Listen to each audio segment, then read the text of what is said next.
Disclose किया है और उस करैक्टर का अरशद शरीफ की कत्ल और इमरान खान साहब के ऊपर कातलाना हमला, उससे उसका बड़ा गहरा ताल्लुक़ जो है वो डिक्लेयर किया गया है। और दूसरा इशू हमारा लॉन्ग मार्च, जो आज से 2 दिन पहले इमरान खान साहब ने फाइनल डिक्लेयर किया कि 26 नवंबर को इंशाअल्लाह रावलपिंडी से दाखिल होते हुए इस्लामाबाद की तरफ रवाना होगा। दूसरा, उस इशू के ऊपर मैं आपसे बात करूंगा। पहली चीज़ तो ये है कि तस्नीम हैदर शाह का जो करैक्टर है, जो एक्टर है, जो फैक्टर है, उसके हवाले से जो बातें कल सामने आई कोई नई नहीं है, कोई अनोखी नहीं है। कोई आले शरीफ के हवाले से, नवाज शरीफ के हवाले से कोई एबनॉर्मल नहीं है, कोई अनहोनी नहीं है, कोई अनसुनी नहीं है। अगर आप हिस्ट्री उठा के देख लें पिछले 70-80 साल की, तो पंजाब की आवाम, पाकिस्तान की आवाम जानती है कि नवाज शरीफ के वालिद साहब की जो मिल थी इत्तेफाक फाउंड्री, वहाँ पर अगर कोई मज़दूर एहतजाज करता था तो उसको उठा के जो है वो ज़िंदा भट्टी में फेंक दिया जाता था। ये हमारे बुज़ुर्ग पंजाब के, उन्होंने बड़ा बरमला हमें ये चीज़ें बतलाई हुई हैं। फिर हिस्ट्री अगर देखी जाए नवाज शरीफ साहब की, आले शरीफ की, तो उसमें सानहा मॉडल टाउन आपके सामने है, चौधरी शेर अली के एतराफ़ आपके सामने है, राना सनाउल्लाह का किरदार आपके सामने है, आबिद बाक्सर का किरदार आपके सामने है। आबिद बाक्सर के इंकशाफात बड़े ही, आज भी वो मौजूद है, ज़िंदा है। उसने कहा कि किस तरीके से शहबाज शरीफ और नवाज शरीफ अपने मुखालफीन के हवाले से और अपने वेस्टर्न इंटरेस्ट को पूरा करने के लिए उससे क्या क्या काम लिया करते थे। अगर ये सारी चीज़ों को आप मद्देनज़र रखें तो ये कोई नई चीज़ नहीं है। अगर कुछ मीडिया के चैनल्स या सोशल मीडिया के अंदर ये बात बयान की जा रही है कि जनाब तस्नीम हैदर जनाब एक फेक, एक जाली करैक्टर के तौर पे पेश किया गया है, भाई सारी दुनिया को पता है कि इस वक्त आलमी ताकतें, मुल्की ताकतें, सब की सब 100% इस इम्पोर्टेड हुकूमत के साथ खड़ी हैं। जब इम्पोर्टेड हुकूमत के साथ खड़ी है तो ये किस तरह हो सकता है कि लंदन के अंदर जो आलमी ताकतों का एक मरकज़ है, लंदन के अंदर खड़ा होके एक शख्स कोई झूठ बोलेगा। और वैसे भी ये पाकिस्तान तो है नहीं कि यहाँ पर आप किसी की जाली वीडियो बना लें, किसी की जाली ऑडियो बना लें, किसी की जाली स्टोरी बना लें, वो बना के आप टीवी चैनल्स के ऊपर भी, प्रिंट मीडिया पे भी, इलेक्ट्रॉनिक मीडिया पे भी, सोशल मीडिया पे भी आप चला लें, तो जनाब आपके मामलात कोई पूछने वाला नहीं होगा, कोई रोक टोक करने वाला नहीं होगा, कोई अदालतें, कोई अदालती सिस्टम, कोई प्रोसिक्यूशन, कोई किसी किस्म की कोई चीज़ आपके ख़िलाफ़ नहीं आएगी, चाहे आपने झूठा सारा कुछ कर दिया। वो तो लंदन है, लंदन के अंदर रूल ऑफ लॉ है, लंदन के अंदर अदालती सिस्टम है।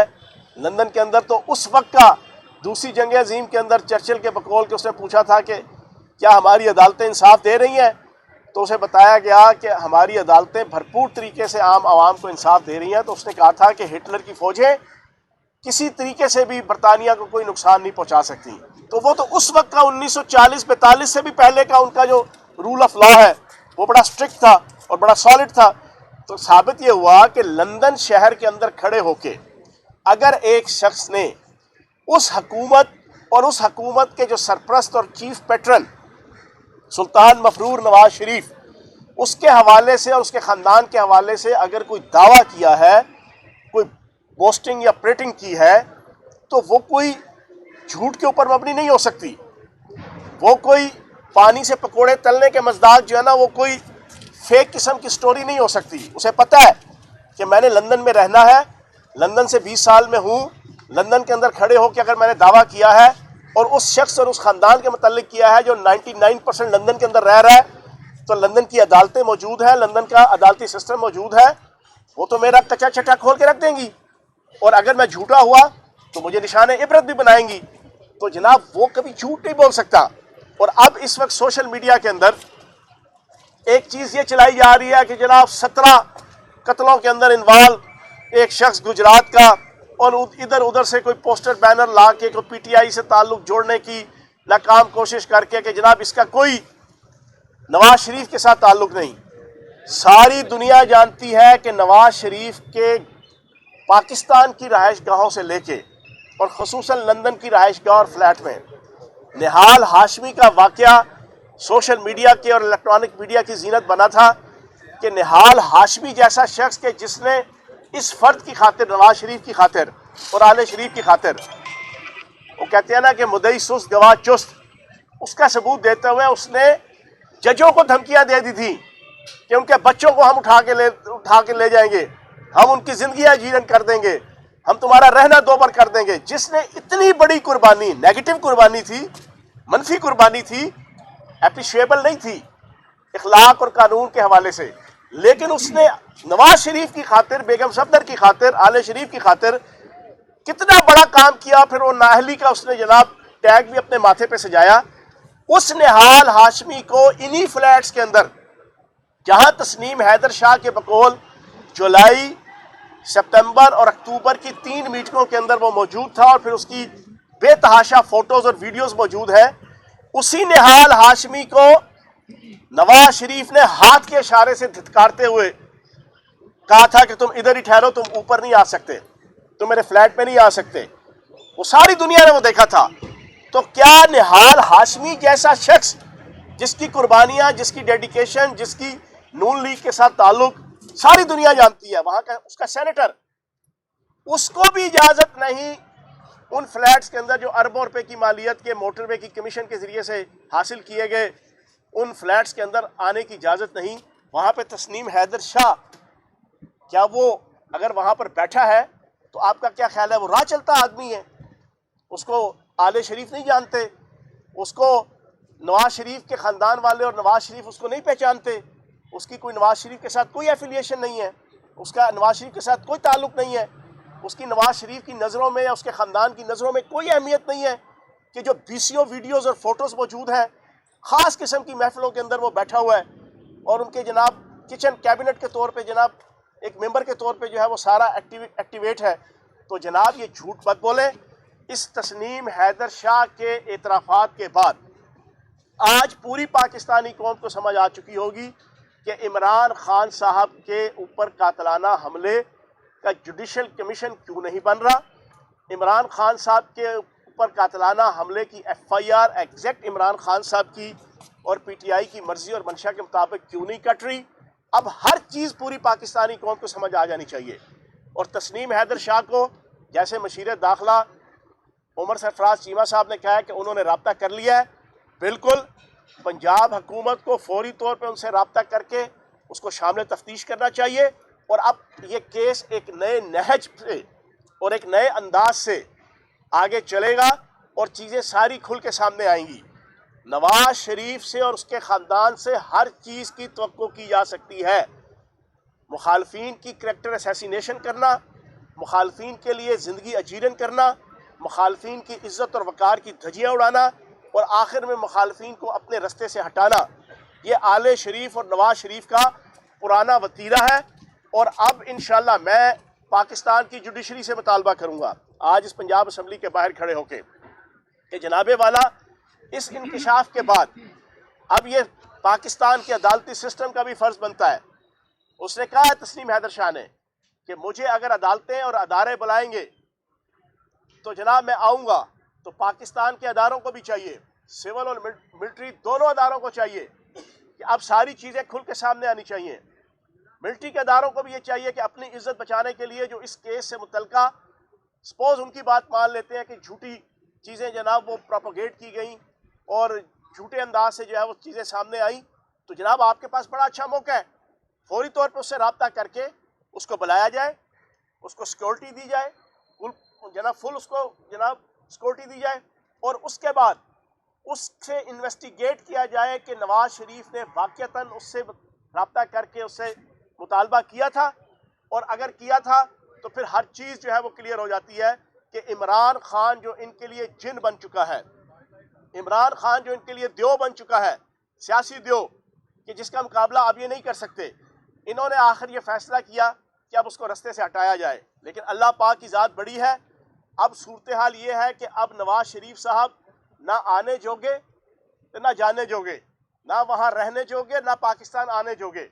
ये अल्लाह पाक की शान है और अल्लाह पाक का कानून है और अल्लाह पाक का जनाब एक कुदरत है कि वो लोग के जो दिसंबर के अंदर नवाज शरीफ साहब को बड़ा नेल्सन मंडेला और आम खमीनी के तौर पे पेश कर रहे थे, अब लंदन के अंदर भी उनकी ज़िंदगी अजीरन हो चुकी है और आने वाले वक्तों में उन्हें लंदन में रहना भी उनके लिए महाल हो जाएगा।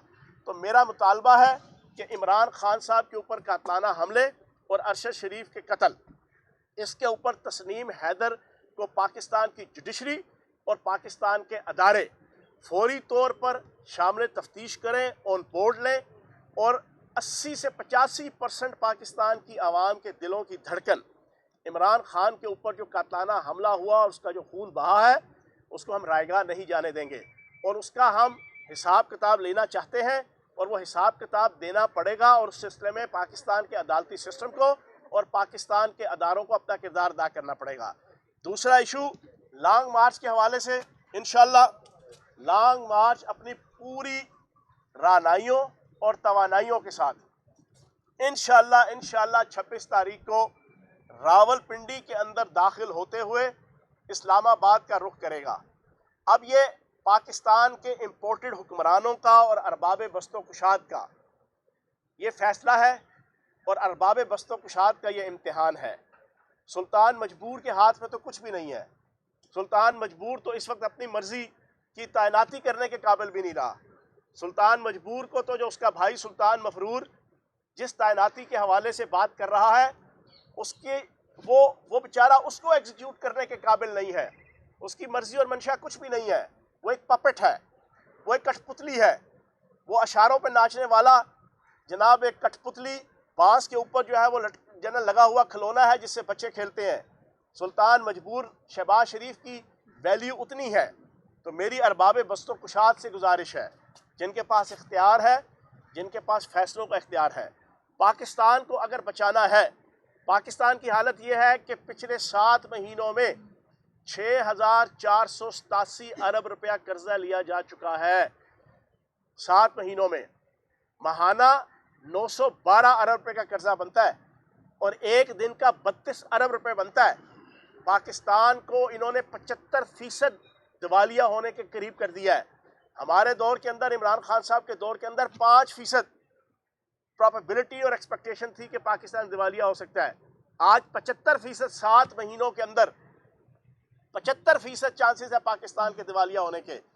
8 अरब डॉलर के करीब और उससे लेस जो है वो आपके ज़र मुबादला के ज़खायर हैं। एक्सपोर्ट लेवल तबाह हो गया। फॉरेन रेमिटेंस जिस तरह हमारे दौर में 32 अरब डॉलर आ रही थी उससे कहीं नीचे है।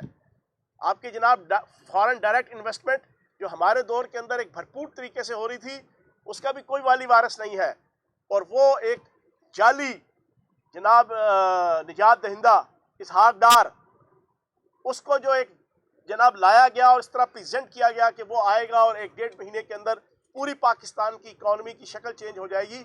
आज वो भी ठुस फुस और ठुस हुआ है।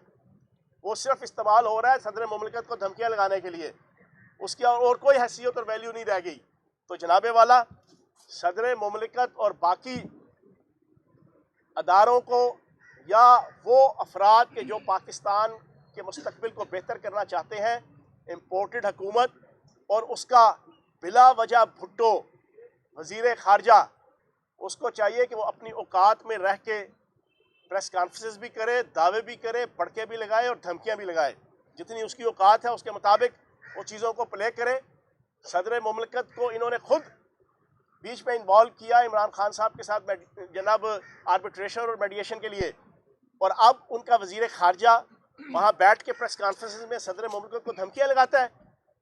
तुमने अपने 7 महीनों में से जनाब 4 महीने तो बाहर मौज मेले में गुजारे हैं बिला वजह भुट्टो। तुमने तो पाकिस्तान की तवज्जो ही नहीं की। तुम्हारे जितने मिनिस्टर हैं वो पाकिस्तान से बाहर घूम फिर रहे हैं। किसी को पता है कि पाकिस्तान के वफाकी मिनिस्टर क्या कर रहे हैं? हमारी हुकूमत थी, सूबाई से लेके वफाकी मिनिस्टर की हर रोज़ की एक्टिविटी नज़र आती थी कि कोई फ़लाँ जगह फंक्शन में है, कोई फ़लाँ जगह इनाग्रेशन में है, कोई फ़लाँ पॉलिसी मेकिंग फंक्शन के अंदर है, कोई फ़लाँ अपनी मिनिस्ट्री के जनाब एक्टिविटी के अंदर है। आप पाकिस्तान की आवाम बताएं कि वफाकी वज़रा में से कितने वज़रा हैं जिनकी रोज़ाना की एक्टिविटी पीटीवी भी दिखाता हो। ये तो मुंह दिखाने के काबिल नहीं है आवाम को, ये तो शक्ल दिखाने के काबिल नहीं है आवाम को, ये तो आवाम में जाने के काबिल नहीं है। और दूसरा, इनकी दिलचस्पी नहीं है। इन्होंने अपने कर्जे माफ़ करवा लिए, NRO 2 ले लिया, पूरे का पूरी कैबिनेट तकरीबन 60-70% जो 7 महीनों से एवरेज उसकी ये है कि वो बाहर घूम फिर रही है, मौज मेले कर रही है। उन्हें तो इस मुल्क से दिलचस्पी नहीं है। तो जनाबे वाला लॉन्ग मार्च इंशाल्लाह 26 तारीख को रावलपिंडी के अंदर हम इंशाल्लाह उसका भरपूर इस्तकबाल करेंगे। और रावलपिंडी की आवाम और पूरे पाकिस्तान की आवाम इस बात का नारा लगाते हुए कि सुलह हो कि जंग हो, इमरान खान के संग हो, सब हमें पसंद है, खून हो कि रंग हो का नारा लगाते हुए इंशाल्लाह रावलपिंडी आएगी और हकीकी आज़ादी की जंग इंशाल्लाह आगे बढ़ेगी। ये बताइएगा कि आपने भी तस्नीम हैदर की बात की, तो तस्नीम हैदर के हवाले से जो सामने आ रही हैं चीज़ें, गुज़िश्ता रोज़ से जो वीडियो सामने आई हैं, उसमें वाज़ेह तौर पे ये नज़र आ रहा है कि वो तहरीक इंसाफ की क़यादत के हवाले से नारे लगा रहे हैं। और एक वीडियो ऐसी भी आई जिसमें वो जो पाक फौज है उसके खिलाफ भी नारे लगाते हुए नजर आए और तहरीक इंसाफ की क़यादत के साथ खड़े हुए थे। तो आप बात कर रहे हैं कि वो नून लीग के साथ जितनी वीडियोस गुज़िश्ता रोज़ से जारी हुई हैं वो सारी तहरीक इंसाफ के हवाले से हैं। दूसरा ये बता दें कि खान साहब जो है वो आर्मी चीफ के हवाले से भी उन्होंने यू टर्न लिया। अब वो कहते हैं जो आर्मी चीफ आएगा वो उसको हम तस्लीम करेंगे। और लॉन्ग मार्च के हवाले से वो कह रहे हैं कि ये अगले 10 माह भी जारी रह सकता है। तो पॉलिसी तो क्लियर ही नजर नहीं आ रही तहरीक इंसाफ की। मुझे आप ये बताएं, पिछले 7 महीनों में कोई एक ऑडियो और वीडियो, कोई क्लिप किसी जलसे का, किसी रैली का, किसी जुलूस का, किसी फंक्शन का दिखा दें जिसमें इमरान खान साहब ने कहा हो कि मुझे फलां बंदा आर्मी चीफ चाहिए। अगर आप बता देंगे, मैं पूरी पाकिस्तानी कौम के सामने सर हाथ जोड़ के माफ़ी मांग लूँगा। और भाई हमारी कोई दिलचस्पी नहीं थी आर्मी, हमारी दिलचस्पी ये थी कि बाहर बैठा सुल्तान मफरूर कि जो पाकिस्तान का मफरूर है, पाकिस्तान की अदालतों का मुजरिम है, पाकिस्तान की अवाम का मुजरिम है, पाकिस्तान की रियासत का मुजरिम है, पाकिस्तान के अदारों का मुजरिम है, जो झूठा है, फ्रेबी है, वो बाहर बैठा है। उससे कम से कम पाकिस्तान की फौज के हेड और चीफ की तैनाती के हवाले से कंसल्टेशन नहीं होनी चाहिए। ये इमरान खान साहब भी कहते थे, ये इमरान खान साहब का तीसरे दर्जे का सिपाही फयाज चौहान भी अपनी प्रेस कॉन्फ्रेंस के अंदर कहता था।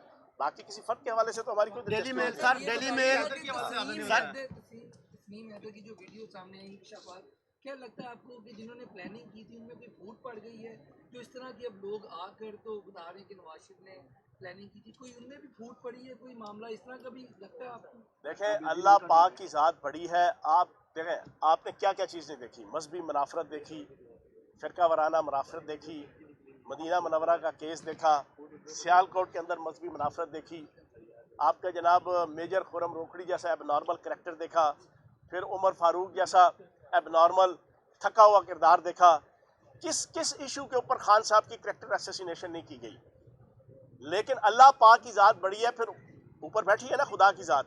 इंसान अपनी तदबीर पे भरोसा करता है, लेकिन अक्सर तकदीर गालिब आती है।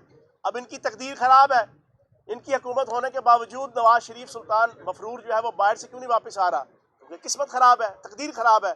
अब इनकी तकदीर ख़राब है कि इनके अंदर से बंदा निकल आया। वो भाई ने पहले क्वेश्चन किया कि ये फ़ोटो और वो वीडियो, तो जो कई फ़ोटो और कई वीडियो नवाज शरीफ के साथ लगी हैं वो भी तो है ना। हमने तो ये कहा है कि वीडियो और ऑडियो और फोटोओं के ऊपर फैसला ना करें ना, फैसला करें उसकी इन्वेस्टिगेशन करके, उसको बुलाओ। हम तो ये कह रहे हैं, मैंने पूरी प्रेस कॉन्फ्रेंस के अंदर ये तो नहीं फैसला दे दिया हाँ जी तो जनाब 15 फोटोआं साढ़े नाल लें, 5 फोटोआं उन्होंने नाल लें, तो साबित ये हुआ 15 ज़्यादा है, उसको जनाब नवाज शरीफ को कातिल करार दे दो। चौहान साहब एक मिनट तो जनाब बात यह है कि अदालतें बुलाएं, अदारे बुलाएं, GIT बनाएं, इन्वेस्टिगेशन करें और फैसला दें। हाँ जी चौहान साहब, डेली मेल ने जो दावा किया हुआ है, एक बड़ा दावा है, बड़ा आपने उसके बारे में जिक्र भी किया। अब कुछ इशारे किनारे ऐसे मिल रहे हैं कि वहाँ NRO लेने की कोशिश कर रहे हैं, बारों बार डेली मेल से कोई डीलिंग की कोशिश हो रही है, क्या कहेंगे आप? यार देखिए, डेली मेल का वो जो रोज़ है, क्या नाम है उसका, साथी का, वो रोज़ बेचारा रोज़ कहता है आओ यार आके मसले हल करो, लेकिन वो उसकी बात इन्होंने सुनी नहीं। और झूठा प्रोपेगेंडा आज से कोई 8 महीने साल पहले ये किया कि जनाब हम जनाब मुबर्रा हो गए हैं, हम जनाब अदालतों से इस केस के अंदर जनाब साफ़ और पाक हो गए हैं। लेकिन अब किस्मत इनकी और तकदीर इनकी बिगड़ी हुई थी। बात तो तकदीर की है ना, बात वही है जो मैं बार बार कहता हूँ, तदबीर नहीं तकदीर गालिब आती है। तो तकदीर गालिब आई हुई है सुल्तान मजबूर के, अब ये फंसा हुआ है। अब इसने पैसे भी देने हैं, फिर उसके बाद जनाब केस भी चलना है, पंजाबी कहते हैं हथों भी तो पलथों भी।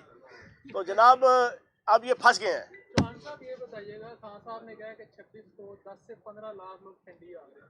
अब आपके नातवा कंधों के ऊपर जिम्मेदारी आ गई है। वैसे हम वजीराबाद तक गए हैं, कोई लाख बंदा भी नहीं हुआ, तो 15 से 20 लाख बंदे के खाने का इंतजाम कैसे करेंगे? क्या इनसे फंडिंग लेंगे या अपने से करेंगे? कैसे करेंगे इंतजाम? मेरी जान 126 दिन वहाँ पे जो धरना हुआ था, तो अल्लाह पाक के फजल करम से हज़ारों लाखों लोगों के खाने पीने का बंदोबस्त भी हो गया था, रहने सहने का बंदोबस्त भी हो गया था, और मामलात भी चल गए थे। There is a will, there is a way. जहाँ पे विल होती है वहाँ पे वे होता है। तो जब आपकी विल पाकिस्तान को काले अंग्रेज़ों से निजात दिलाकर हकीकी आज़ाद जमहूरी मुल्क बनाना है, तो अल्लाह पाक की ज़ात है, रास्ते खोल देगी।